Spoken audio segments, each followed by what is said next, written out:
বন্ধুরা, আজকে খামার বাড়ির সব সবজি ফল ফুল তোমাদেরকে দেখাবো। এই দেখো, ঝিঙে গাছে কি সুন্দর ঝিঙে হয়েছে। প্রথমে ভেবেছিলাম হবে না, যাই হোক দু চারটে বেশ ধরেছে, দেখেও খুব ভালো লাগছে।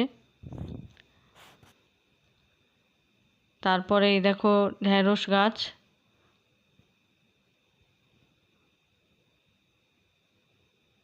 তারপরে ভুট্টা গাছে ভুট্টাও ধরেছে অনেকগুলো, কেউ নিরাশ করেনি।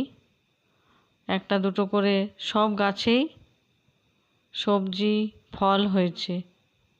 তরুলতা গাছে ফুল হয়েছে, ভীষণ সুন্দর দেখতে লাগছে ফুলগুলো। তরুলতা ফুল এত সুন্দর দেখতে লাগে, রঙটাও খুব সুন্দর।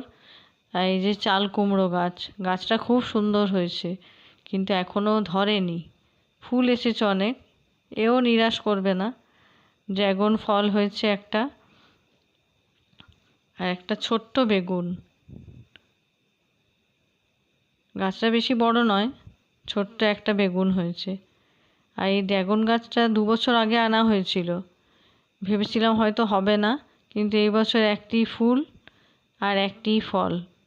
কত সুন্দর রঙটা দেখো, দেখে মন ভরে যায়। এই যে আমার গোলাপ সুন্দরীরা, সাদা গোলাপগুলো এত সুন্দর হয়েছে আর এতগুলো করে হচ্ছে, খুব সুন্দর। আর এই হলো টাইম ফুলের গাছ, যেটাকে আমরা বলি 9টা 12টা, রঙটা ভীষণ সুন্দর। আরেকটি গাছ আনা হয়েছিল নার্সারির থেকে, যদিও নাম জানি না, কিন্তু খুব সুন্দর দেখতে। এই যে এই ফুলটি নার্সারির থেকে আনা হয়েছিল।